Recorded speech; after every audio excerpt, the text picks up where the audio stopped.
नमस्कार, आप देख रहे हैं एनबी न्यूज। आपके साथ मैं हूं पूजा परमार। इस वक्त की बड़ी खबर आपको बता देते हैं कि एमपी के राज्यपाल लालजी टंडन का निधन हो गया है।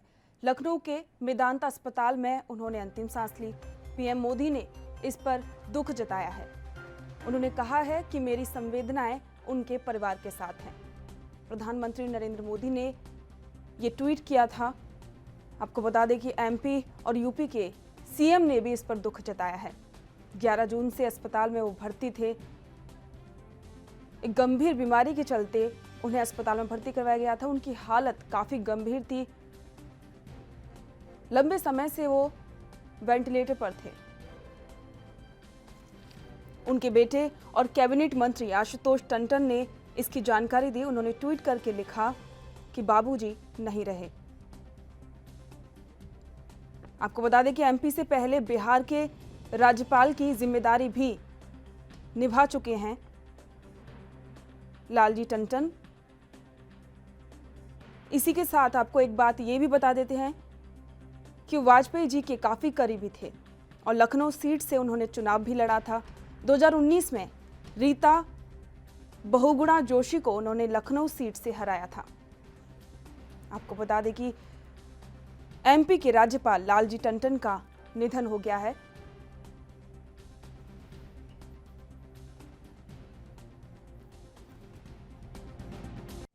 महामहिम राज्यपाल से लालजी टंडन जी का आज आकस्मिक निधन हुआ है। श्री टंडन जी के निधन पर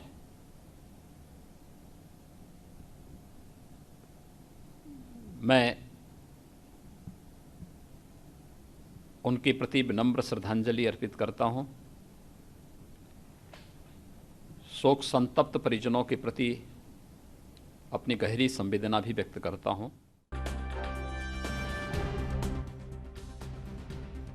आपको बता दें कि इस बारे में और अपडेट देने के लिए इस वक्त हमारे साथ हमारे संवाददाता पुनीत मोहन जुड़े हुए हैं। पुनीत जी, बहुत ही दुख की बात है कि एमपी के राज्यपाल जो लालजी टंडन हैं उनका निधन हो गया है। उस पर वहां पर किस तरीके का माहौल है अभी? देखिए, मध्य प्रदेश के राज्यपाल और लखनऊ के पूर्व सांसद और लोकप्रिय नेता लालजी टंडन का आज निधन हो गया। 85 साल की उनकी उम्र थी और 11 जून से वो लखनऊ के मेदांता अस्पताल में भर्ती थे। आज सुबह लगभग 5:35 पर उन्होंने अंतिम सांस ली है। मल्टीपल ऑर्गन फेलियर की वजह से उनकी जो डेथ हुई है और कहीं ना कहीं सीधे तौर पर उनका स्वास्थ्य जो है 11 जून से जब से वो एडमिट थे उसके कुछ दिन बाद से ही वो वेंटिलेटर पर आ गए थे और उनकी स्थिति में लगातार बीच बीच में हालांकि खबरें आती थी कि सुधार हो रहा है, लेकिन किसी तरह का ऐसा सुधार नहीं हो रहा था कि वो पूर्णतः स्वस्थ हो जाएं। और आज एक अत्यंत दुखद खबर लखनऊ वासियों के लिए, क्योंकि उनके लोकप्रिय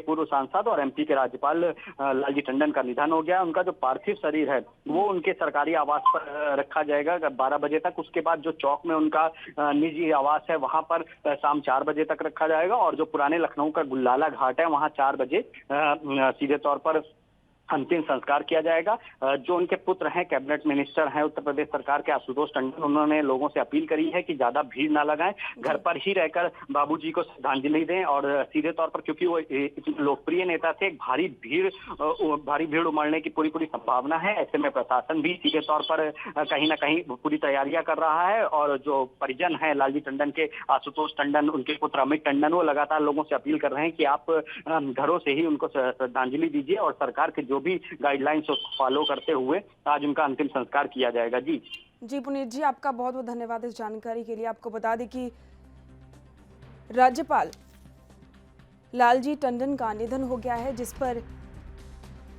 सभी लोग संवेदनाएं जता रहे हैं। प्रधानमंत्री नरेंद्र मोदी ने भी ट्वीट करके उनके परिवार के प्रति संवेदनाएं जताई और साथ ही यूपी के मुख्यमंत्री ने भी इस पर अपना दुख जाहिर किया है।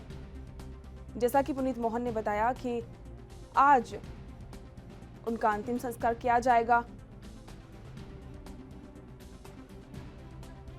और इसी के साथ में लोगों से भी यही अपील की जा रही है कि उन्हें श्रद्धांजलि देने के लिए कम से कम संख्या में वहां पर एकत्रित हों।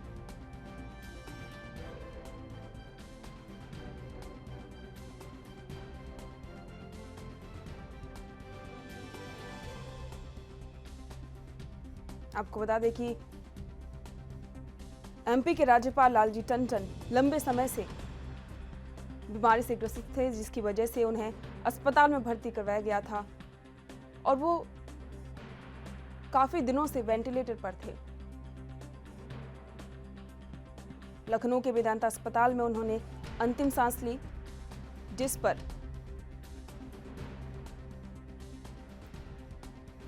सभी लोग काफी दुख हैं।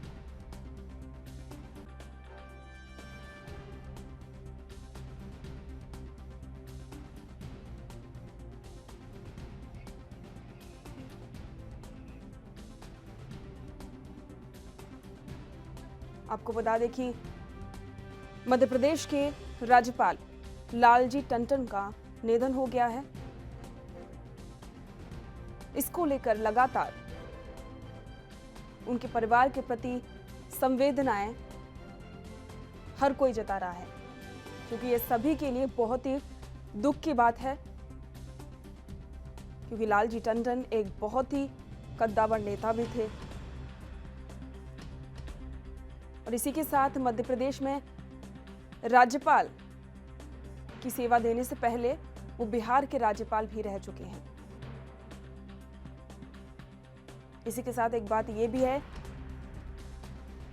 कि वाजपेयी जी के वो काफी करीबी थे। जब वाजपेयी जी राजनीति से थोड़ा सा दूर हो गए थे तो लालजी टंडन ने 2009 में रीता बहुगुणा जोशी को लखनऊ सीट से हराया था।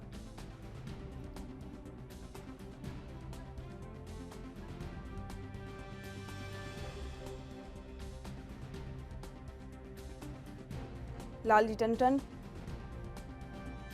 गंभीर बीमारी के चलते 11 जून से अस्पताल में भर्ती थे।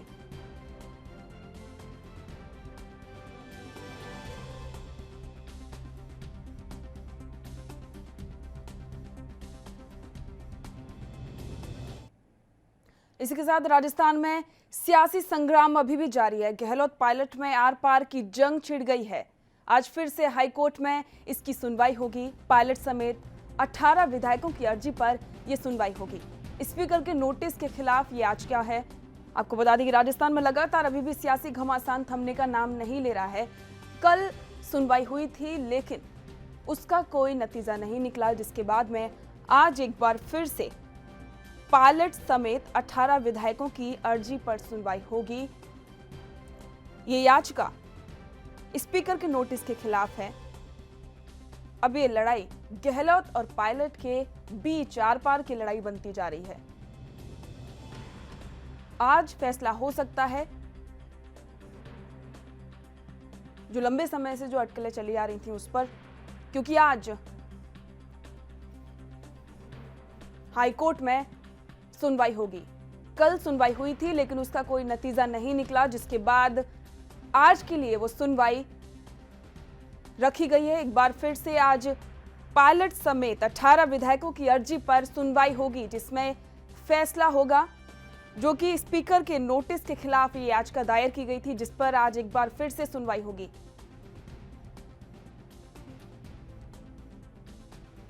राजस्थान से सबसे बड़ी खबर है कि आज स्पीकर के नोटिस के खिलाफ जो याचिका पायलट खेमे ने दायर की थी उस पर एक बार फिर से सुनवाई होगी और ऐसा भी माना जा रहा है कि आज फैसला हो सकता है। कल भी सुनवाई हुई थी लेकिन उसका कोई नतीजा नहीं निकला, जिसके बाद सुनवाई आज भी रखी गई है।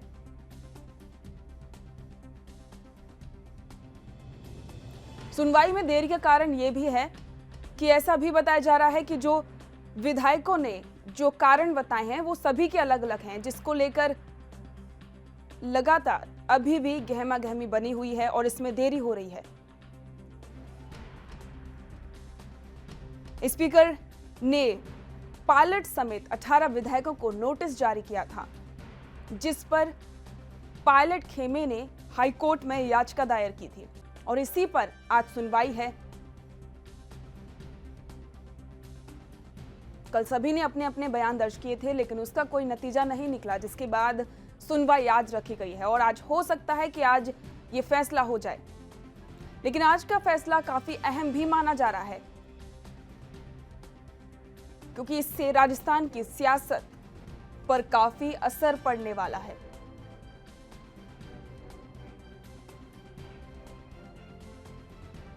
इस बारे में और अपडेट के लिए हमारे संवाददाता जयपुर से संदीप अग्रवाल हमारे साथ जुड़ गए हैं। संदीप जी, आज सुनवाई होगी, कल नहीं हो पाई थी, आज फाइनल सुनवाई है। आपको क्या लगता है कि आज कोई फैसला हो सकता है इस पर? देखिए, जिस प्रकार से ये जो घमासान चला हुआ है राजस्थान में, जो राजनीति की बात, ये राजनीति की लड़ाई जो बगावत थी, वो कोर्ट तक पहुंच चुकी है जी। ऐसे में ये साफ हो गया। कल देर शाम तक सुनवाई चलती रही, लेकिन कोई निर्णय नहीं हो पाया। आज निर्णय होने का प्रयास लगाए जा रहे हैं कि आज कोई ना कोई फाइनल डिसीजन दे सकती है कोर्ट। ऐसे में जो अटकलें हैं राजस्थान में, सियासी सरगर्मियां वो तेज हो चुकी हैं, क्योंकि जो वकील हैं उन दोनों महकमों के, वो अपने अपने तर्क प्रस्तुत करने के लिए मजबूती से खड़े हैं। और आज भी मैं बताता हूँ आपको कि जिस प्रकार से सियासी घमासान चला हुआ है, ऐसे में जो बड़े राजनीतिज्ञ हैं या फिर जो ये मान लें जो राजनीति के जानकार हैं, वो लगातार नए नए कयास लगा रहे हैं। कि कहीं से ये खबर भी आ रही सामने कि शायद अशोक गहलोत के पक्ष में फैसला आएगा, तो सामने ये भी आ रहा है कि कहीं न कहीं कुछ ऐसे तथ्य पेश कर सकते हैं हरीश साल्वे, जो कि पूर्व डिप्टी सीएम सचिन पायलट के खेमे से हैं, वो ऐसे तथ्य पेश करते हैं जिससे कि मुख्यमंत्री अशोक गहलोत को करारी मात दे सके। जी संदीप जी, एक तरफ तो जो कि अशोक गहलोत हैं वो ये कह रहे हैं कि जो सचिन पायलट हैं वो निकम्मे हैं, नाकारा हैं, और वहीं दूसरी तरफ वो ये भी कह रहे हैं कि अगर वो पार्टी में आना चाहें तो उनका स्वागत है। तो क्या इस तरीके से ये दो तरीके की बयानबाजी देना सही है? देखिए, ये बयानबाजी जो हो रही है वो खुल के सामने आ चुकी है और एक दूसरे पे आरोप प्रत्यारोप का दौर है वो लगातार जारी है। ऐसे में मैं बता दूं पूजा आपको कि मुख्यमंत्री अशोक गहलोत द्वारा ये दो बयान कल एक निजी चैनल के इंटरव्यू को दिया गया, वहीं पे सभी मीडिया के सामने जो गंदे जो शब्द कहे या ये कहें कि अभद्रता जो मुख्यमंत्री अशोक गहलोत ने सचिन पायलट के लिए की थी, वो बहुत ही एक चिंता का विषय है और वहीं पे एक बहुत अशोभनीय बात है। लेकिन जो मुख्यमंत्री अशोक गहलोत ने यह भी कहा है कि यदि सचिन पायलट अभी भी आते हैं मेरे पास या अपने पुराने घर में आते हैं तो मैं गले लगाऊं, तो कहीं ना कहीं ये साफ है कि गुस्सा तो मुख्यमंत्री अशोक गहलोत के दिल में है सचिन पायलट के प्रति, लेकिन कहीं ना कहीं थोड़ा सा मान लें या फिर 10% मान लें, कहीं ना कहीं एक प्यार का एक दीपक भी जलता हुआ नजर आ रहा है। जी संदीप जी, लगातार मतलब पिछले काफी लंबे समय से, जब से ये जो राजस्थान की राजनीति में जब से कांग्रेस जब सरकार में आई थी, तो उसमें दो गुट थे वो लगातार बन गए थे, एक सीएम अशोक गहलोत का और एक डिप्टी सीएम सचिन पायलट का। तो इसको लेकर भी कहीं ना कहीं ये गुस्सा आज ये जो निकल के आया है, आज जो राजनीति जो आज सामने आई है, वो कहीं ना कहीं इसी का नतीजा है। तो इसके बारे में आप क्या कहना चाहेंगे? मैं बता दूं, पूर्व डिप्टी सीएम सचिन पायलट शुरुआती दौर से ही मुख्यमंत्री पद के लिए सपने संजोए हुए थे। मैं बता दूं आपको पूजा कि जब विधानसभा चुनाव हुए उस समय भी मुख्यमंत्री पद के लिए बहुत घमासान हुआ राजस्थान में। आखिर में अंत में हाईकमान जो आलाकमान बैठे हैं, सोनिया गांधी, राहुल गांधी जो दिल्ली बैठे हैं, उनकी आपसी समझाई से, सहमति से इनको डिप्टी सीएम का पद दिया गया। तो ये बात आज भी जग जाहिर है, साफ है कि कहीं ना कहीं डिप्टी सीएम, पूर्व डिप्टी सीएम जो सचिन पायलट है, उनके दिलो दिमाग में एक फितूर बैठा हुआ है कि वो मुख्यमंत्री के पद पर काबिज हो। लेकिन हाईकमान जो है सोनिया गांधी, उनकी तरफ से ये भी निर्देश दिए गए थे सचिन पायलट को कि जब तक आपके ऊपर या फिर आपसे काबिल राजनीति के बैठे हैं तो आपको मुख्यमंत्री के पद पर काबिज नहीं किया जा सकता। ऐसे में बता दो कि जो विधानसभा चुनाव हुए थे उस समय गुज्जर बाहुल्य क्षेत्र जो वहाँ थे, वहाँ पे आंदोलन भी हुए, रेल जाम भी की गई, ट्रैक भी उखाड़े गए थे, लेकिन वो आपसी समझाइश के बाद में वो मामला शांत हो गया था। अब कहीं ना कहीं वो चिंगारी पे राख गिर चुकी थी, लेकिन अब कहीं ना कहीं फूंक लगी है या हवा लगी है, तो आज वो निश्चित तौर पे वो एक आग का गोला बन के सामने आई है और ये साफ हो चुका है पूजा कि कहीं ना कहीं पूर्व डिप्टी सीएम जो सचिन पायलट है, वो भी लगातार प्रयास कर रहे हैं कि कैसे वो मुख्यमंत्री के पद को हासिल करें। जी संदीप जी, एक बात और है कि जिस तरीके से इसको, ये जो जितनी भी राजनीति चल रही है राजस्थान में, उसको दो तरीके से देखा जा रहा है। ये भी कह रहे हैं कि जो कांग्रेस का आंतरिक कलह है, और वहीं कुछ लोग ये भी कह रहे हैं कि ये बीजेपी की चाल है। तो ये किस और, मतलब किस तरीके से, क्या ये बीजेपी की चाल है या फिर कांग्रेस की आंतरिक कलह का ही ये नतीजा है? देखिए पूजा, एक कहावत पुरानी याद आती है कि अगर घर में आग लगती है तो पड़ोसी के ताप तो वहां पे पहुंचता, तो नॉर्मल सी बात है, ये तक जाहिर है कि जब किसी घर में अंदर कलह होती है तो उसका फायदा पड़ोसी उठाते हैं। रही बात राजनीति की, राजनीति में भी यही, आज की राजस्थान की राजनीति में भी यही हो रहा है। कांग्रेस के खेमे में जो मुख्य आदमी थे, जो या ये कहे प्रथम और द्वितीय जो आदमी मैन जो कैंडिडेट थे, वो आपस में अंतर कलह के कारण वो आपस में अलग हो गए और दो धड़े बन चुके हैं, एक पायलट खेमा, एक अशोक गहलोत खेमा। ऐसे में विपक्ष अपनी भूमिका, विपक्ष की जो बीजेपी अपनी विपक्ष की भूमिका निभाते हुए मजबूती के साथ अपना दांव खेल रहा है। और कहीं ना कहीं या तो वो ये कह सकते हैं कि भाई सचिन पायलट को उन्होंने अपने भ्रम में ले रखा है या मुख्यमंत्री पद का लालच ले रखा है, क्योंकि लालसा सबसे बड़ी चीज होती है पूजा। और आज की बता दूं मैं, आज की राजनीति ये है राजस्थान की कि मुख्यमंत्री अशोक गहलोत हैं, लगातार वो अटकलें लगा रहे हैं, क्योंकि कल जो उन्होंने अभद्रता की, अभद्र टिप्पणी की सचिन पायलट के लिए, वो भी अशोभनीय है। उसके बाद में देर शाम तक डिप्टी सीएम, पूर्व डिप्टी सीएम सचिन पायलट का भी एक स्टेटमेंट आया कि मैं मेरी जगह सही हूँ और मुख्यमंत्री अशोक गहलोत जो कह रहे हैं वो उनके लिए लागू होता है, मेरे लिए। तो ये बहुत बड़ा गंभीर मामला है। अब इसमें देखने वाली बात ये होगी कि ये तो बाद में पता लगेगा कि कौन कितना पानी में है, कौन कितना सही है और किसकी ताल है ये। क्या डिप्टी सीएम, पूर्व डिप्टी सीएम सचिन पायलट हैं, वो अपने हिसाब से काम कर रहे हैं, अपने मन से काम बगावत कर रहे हैं, या फिर कहीं ना कहीं किसी के भ्रम में या किसी के बैक में? क्योंकि परिवहन मंत्री जो प्रताप सिंह खाचरियावास है, उन्होंने भी मीडिया के साथ स्टेटमेंट दिया था कि बहुत ज्ञानी राजनेता जो हैं उन्होंने इनको ज्ञान दिया है सचिन पायलट को, और उनके बहकाव में आकर सचिन पायलट ने बगावत की है। जबकि सचिन पायलट जब महज 3 साल के थे उस समय अशोक गहलोत मुख्यमंत्री बन चुके थे। तो ऐसे में साफ हो जाता पूजा कि कहीं ना कहीं बीजेपी का भी एक हाथ हो सकता है इस बगावत में, और जो अन्य पार्टियां हैं उनका भी एक सहयोग मिल रहा है। क्योंकि लगातार फंडिंग के मामले जो सामने आ रहे हैं, विधायकों खरीद फरोख्त के मामले सामने आए, तो मुख्यमंत्री अशोक गहलोत ने ये भी साफ किया है कि बीजेपी जो है उनको फंडिंग कर रही है। कहीं ना कहीं सचिन पायलट का ये भी साफ कहना है कि मेरे पास फंडिंग का कोई ऑप्शन नहीं है, मैं कोई फंडिंग नहीं कर रहा, विधायक मेरे समर्थन में, मेरे एबिलिटी से हैं। पूजा जी, संदीप जी, आपका बहुत बहुत धन्यवाद इस जानकारी के लिए। आपको बता दें कि राजस्थान में अभी भी सियासत का दौर चल रहा है, अभी भी ये सियासत थमने का नाम नहीं ले रही है। अब सवाल यही उठता है कि आखिरकार राजस्थान की सियासत कब शांत होगी।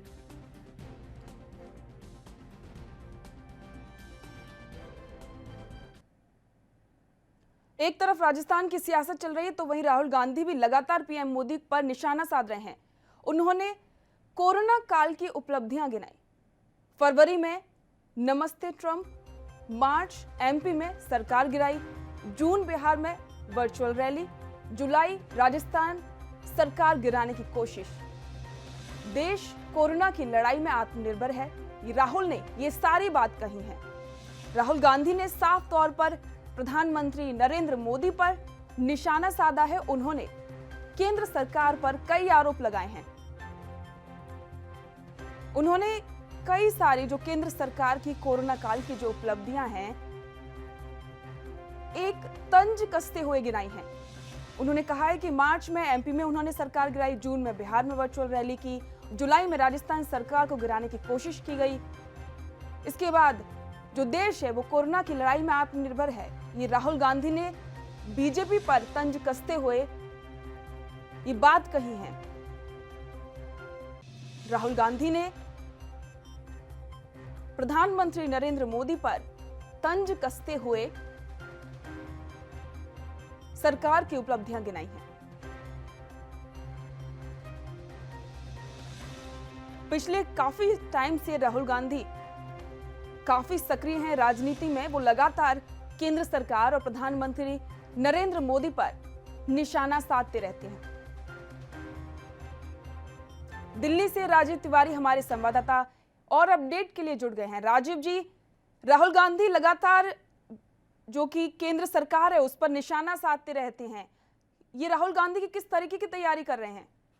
देखिए, बिल्कुल बता दें, क्योंकि जिस तरीके से कांग्रेस पार्टी के जो अध्यक्ष हैं राहुल गांधी, वो कहीं ना कहीं बीजेपी पर लगातार निशाना साधते चले जा रहे हैं। तो कहीं ना कहीं कोरोना को लेकर भी और मुद्दों को लेकर भी केंद्र सरकार को भरपूर तरीके से घेरा जा रहा है। क्योंकि हर तरीके से ये देखा गया कि जिस तरीके से उन्होंने उपलब्धियां गिनाई हैं केंद्र सरकार की, वो कहीं ना कहीं एक सवालिया निशान खड़ा करता है। क्योंकि जिस तरीके से उन्होंने कोरोना काल के अंदर मोमबत्तियां जलाने की जो बात की गई थी मोदी जी के द्वारा, या फिर कहें थालियां जाने की जो बात की गई थी, या फिर कहें और जो उपलब्धियां गिनाई गई थी, या फिर कहें कोरोना योद्धा थे उनके लिए फूल बरसाए गए थे, कहीं ना कहीं ये जरूर है कि उसके अंदर भी अभी राजनीति की जा रही है, क्योंकि कोरोना अभी खत्म नहीं हुआ है, जिसकी वजह से कह सकते हैं कि जनता भी कोरोना से बची नहीं है। तो कहीं ना कहीं ये जरूर है कि केंद्र सरकार की जो कोशिशें हैं उनको गिनाते हुए उन्होंने कहा है कि कोरोना के ये योद्धा हैं या फिर कहीं सरकार जितना कार्य कर रही है वो कहीं ना कहीं नाकाफी साबित हुआ है, क्योंकि जिस तरीके से आंकड़े बढ़ते चले जा रहे हैं तो कहीं ना कहीं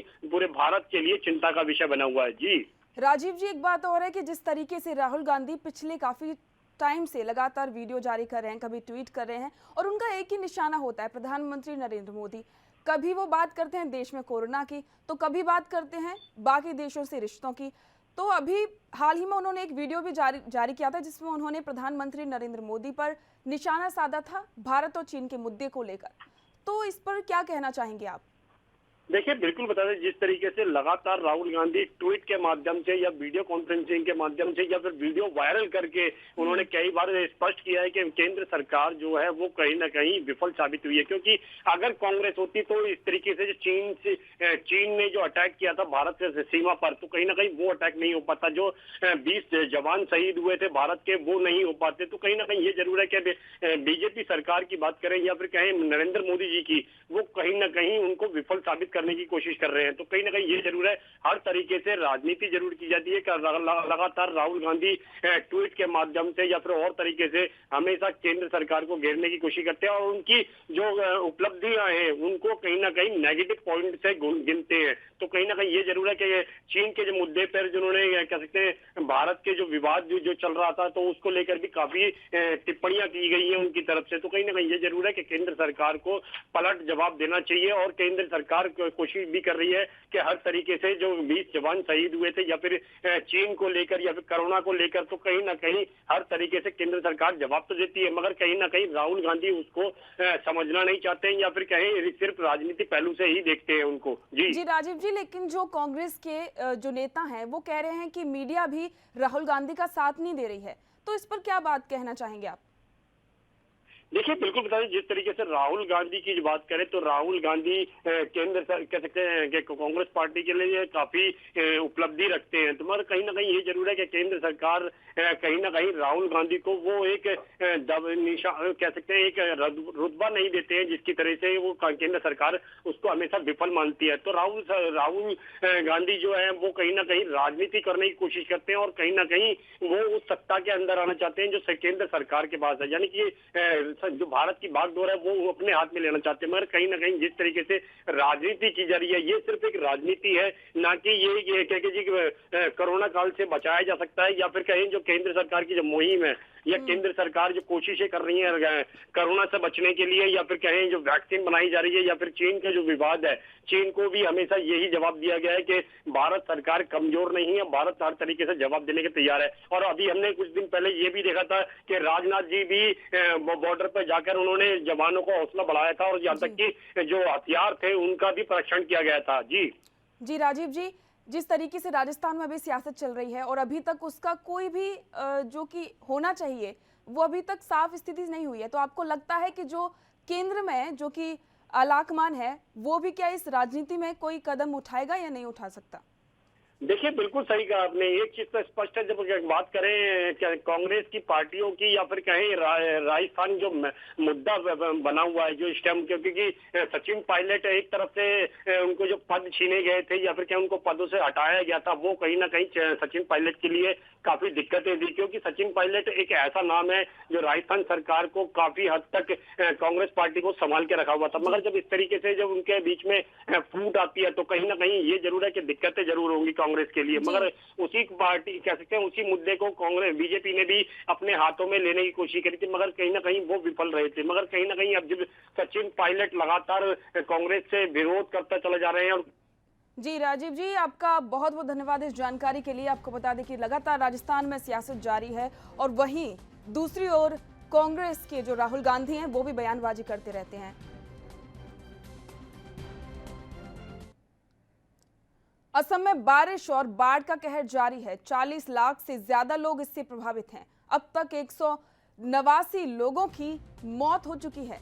राज्य के कई जिले बाढ़ से प्रभावित हैं। असम बाढ़ पर प्रियंका गांधी ने भी अपना बयान दिया है। उन्होंने कहा है कि प्रभावितों लोगों की मदद के लिए कांग्रेस कार्यकर्ता तत्पर हैं, क्योंकि लगातार असम में बाढ़ के हालात बढ़ते ही जा रहे हैं। वहां पर 40 लाख से ज्यादा लोग प्रभावित हैं और राज्य के कई जिले बाढ़ से प्रभावित हुए हैं। और वहीं असम में बाढ़ पर प्रियंका गांधी ने भी बयान दिया है। उन्होंने कहा है कि जो कांग्रेस के कार्यकर्ता हैं वो हमेशा लोगों की मदद के लिए आगे रहते हैं। लगातार असम में बाढ़ का कहर बढ़ता ही जा रहा है। इससे करीब 40 लाख से ज्यादा लोग प्रभावित हैं और वहीं अब तक 189 लोगों की बाढ़ की वजह से मौत हो चुकी है। वहीं असम के हालात पर प्रियंका गांधी ने भी बयान दिया है। उन्होंने कहा है कि कांग्रेस के कार्यकर्ता हमेशा लोगों की मदद के लिए तत्पर रहते हैं। आपको बता दें कि असम में कई राज्य में जो असम है वह उसके कई जिले बाढ़ से प्रभावित हैं और लोग भी करीब 40 लाख से ज्यादा लोग इससे प्रभावित हुए हैं। इस बारे में और अपडेट के लिए हमारे साथ संतोष यादव असम से हमारे साथ जुड़ गए हैं। संतोष जी, वहां पर बाढ़ के अभी कैसे हालात हैं?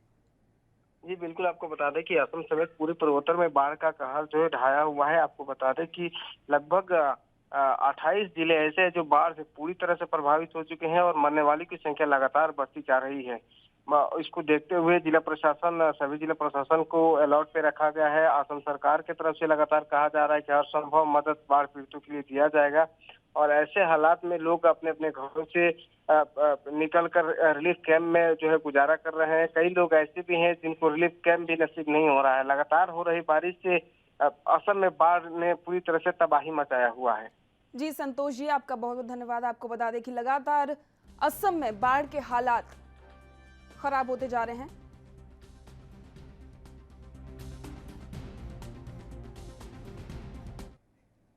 इसी के साथ इस बुलेटिन में फिलहाल इतना ही। देश दुनिया की तमाम खबरों को जानने के लिए देखते रहिए ANB न्यूज। नमस्कार। देश दुनिया की खबरों के लिए ANB न्यूज को सब्सक्राइब करें और बेल आइकन दबाएं।